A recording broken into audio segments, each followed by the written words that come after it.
क्रिस्त में प्यारे भाई और बहनों, वध किए गए मेमने बाइबल में ऐसे लिखा हुआ है कि किसी के बदले मेमना का वध किया गया है। 2-3 बाइबल सेंटेंस में बोलना चाहता हूं कि उत्पत्ति ग्रंथ अध्याय 22 पद संख्या 13 इब्राहिम के बलि के विषय में है। इब्राहिम अपने पुत्र इसहाक को बलि चढ़ाने के लिए पहाड़ पर चढ़ते हैं और बलि चढ़ाने के बीच में ईश्वर ने हस्तक्षेप किया और इब्राहिम के बलि को रोकते हैं प्रभु। और बाइबल में लिखा हुआ है इब्राहिम ने देखा कि झाड़ी में फंसा हुआ एक मेमना को। इसहाक के बदले इब्राहिम वो मेमने का वध करता है, बलि चढ़ाते हैं। इसहाक ने मृत्यु को आमने सामने देखा था। उसके पिता इब्राहिम ने उसका पैर हाथ बांधकर बलिवेदी में रखा था और चाकू उठाया था उसका हत्या करने के लिए। He was facing death face to face. इसहाक को पता था पप्पा मेरा वध करने वाला है। उसी प्रकार जैसे इसहाक मृत्यु को सामने देख रहे थे, प्रभु ने हस्तक्षेप किया। इसहाक को मृत्यु से बचाने के लिए प्रभु ने एक मेमना का प्रबंध किया।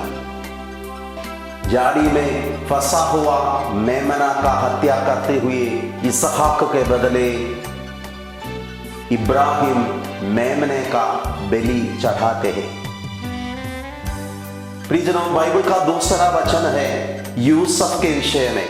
उत्पत्ति ग्रंथ अध्याय 37 पद संख्या 31। इसहाक के बच्चे लोग यूसुफ को बेच देते हैं और यूसुफ के बदले एक मेमने का वध करके यूसुफ का कपड़ा वो मेमने के रक्त में डुबाकर पापा को दिखाते हैं। उत्पत्ति ग्रंथ 37-31 में लिखा हुआ है यूसुफ के बदले एक मेमने का वध किया गया था। यूसुफ के बदले जो मेमने का वध किया गया था, वो भी मैं बोलना चाहता हूं, प्रभु ने प्रबंध किया।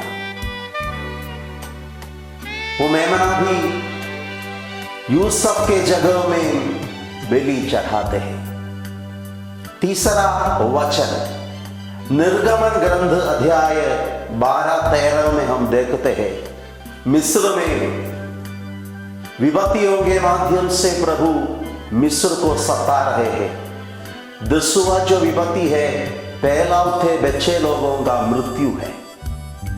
बाइबल के अनुसार हर एक इस्राएली परिवार में, यहूदों के परिवार में मेमने का वध किया गया। पास्का पर्व मना रहे थे उन लोग।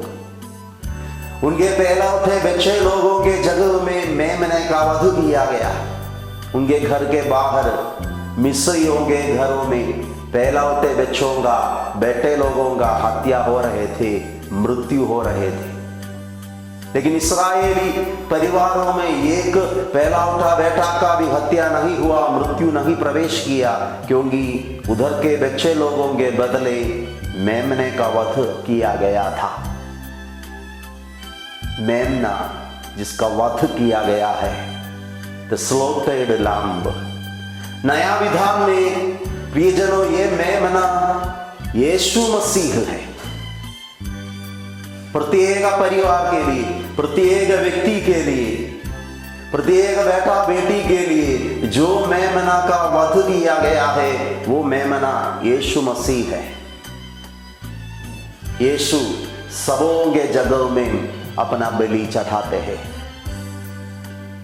आज जैसे ये वचनों पर हम मनन चिंतन करते हैं, प्रियजनों, मैं आप लोगों के जानकारी के लिए एक वचन बोलना चाहता हूं। विधि विवरण ग्रंथ अध्याय 21 पद संख्या 18। विधि विवरण ग्रंथ अध्याय 21 पद संख्या 18। यदि किसी का पुत्र हठी और उद्दंड हो, जो ना अपने माता और अपने पिता की बात सुनता हो और ना उनके समझाने पर उनकी मानता हो, तो उसके माता पिता उसे नगर के नेताओं के पास अपने नगर के फाटक पर ले जाकर अपने नगर के नेताओं से कहे, हमारा ये पुत्र हठी और उद्दंड है, ये हमारी बात नहीं सुनता, ये चरित्रहीन और पियक्कड़ हो गया है।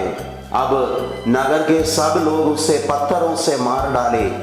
इस प्रकार तुम अपने बीच से ये बुराई दूर कर दोगे, सब इस्राएली ये सुंदर भयभीत होंगे।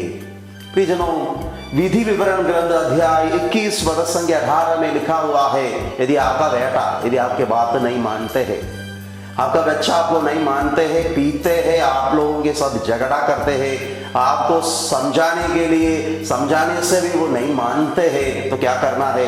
उसके नगर के फाटक पास ले जाना है, उधर नेताओं के सामने उसके ऊपर पत्थर मारकर उसकी हत्या करना है, मार डालना है, मृत्यु दंड दिया जाता है। जो अपने माता पिता के अनुसरण नहीं करते हैं, परिवार में हमेशा झगड़ा पैदा करने वाले, नशा करने वाले बच्चा के साथ क्या करना है? बाइबल में पुराने विधान में लिखा हुआ है, उसकी वध करना है, प्राण दंड के लिए वो योग्य है। इसी प्रकार प्राण दंड देने वाले अनेक पाप बाइबल में लिखा हुआ है। व्यभिचार विधि विवरण ग्रंथ अध्याय 22 पद संख्या 20 में वेश्यावृत्ति के विषय में लिखा हुआ, जो वेश्यावृत्ति में पकड़े जाते हैं उनको प्राण दंड देना चाहिए। और अध्याय 19 पद संख्या 11, जो हत्या करता है जानबूझकर, उसको प्राण दंड देना चाहिए। इसी प्रकार बाइबल में ऐसे अनेक पाप है, जो माता पिता को थप्पड़ मार देते हैं, माता पिता का अनादर करते हैं, उनको प्राण दंड देना चाहिए। प्रियजनों, बाइबल इसी प्रकार का कठोर शिक्षा के विषय में बोल रहे हैं। लेकिन जैसे आज हमारे कॉन्टेक्स्ट में जैसे हम मनन चिंतन करेंगे, प्रियजनों, मैं आज बोलना चाहता हूं, हमारे जगह में एक मेमने का वध किया गया है। जो माता पिता का अनुसरण नहीं करते हैं, जो नशेबाजी के बंधनों में फंसे हुए हैं, आप प्राणदंड के योग्य थे, लेकिन आपके जगह में एक मेमने का वध किया गया है। जो वेश्यावृत्ति में और व्यभिचार में शरीर के विरुद्ध पाप करते हुए प्राणदंड के योग्य बन गए थे, लेकिन हमारे प्रति प्रभु ने एक मेमने का वध किया है। एक मेमने का वध किया गया है। वो मेमना यीशु मसीह है। आपके जगह में, मेरे जगह में जो मेमने का वध किया गया है, वो मेमना प्रभु यीशु मसीह है। इसलिए हमें मरना नहीं पड़ते हैं। पाप करने के बाद भी हमें मरना नहीं पड़ते हैं। हमें प्राणदंड की आज्ञा मिल गए थे, लेकिन यीशु ने वो दंड अपने ऊपर उठाकर हमें स्वतंत्र किया। आज हम प्रार्थना करेंगे, ऐसे बच्चे लोगों को समर्पित करेंगे। शायद ईश्वर के प्यार को उन लोग समझ नहीं पा रहे हैं। उन लोग अपने बुराई में आगे बढ़ रहा है, माता पिता के बात नहीं मानते हैं, शायद नशेबाजी में आगे बढ़ रहा है। प्रियजनों, ये उनको समझने के लिए प्रभु उनको मदद करे। उनके जगह में एक मेमने का वध किया गया है।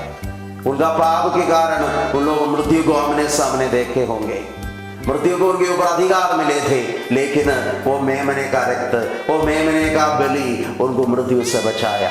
ये मेमने का प्यार, यीशु के प्यार को समझने के लिए प्रत्येक बेटा बेटी को प्रभु आशीर्वाद प्रदान करे, प्रत्येक माता पिता को प्रभु आशीर्वाद प्रदान करे। वो मेमना है जो हमारे जगह में उसकी बलि उसका वध किया गया है। वो मेमना की आराधना हम करेंगे, वध किए गए मेमने की आराधना हम करेंगे। We worship the Lamb who was slaughtered in the name of the Father, Son and the Holy Spirit. Amen.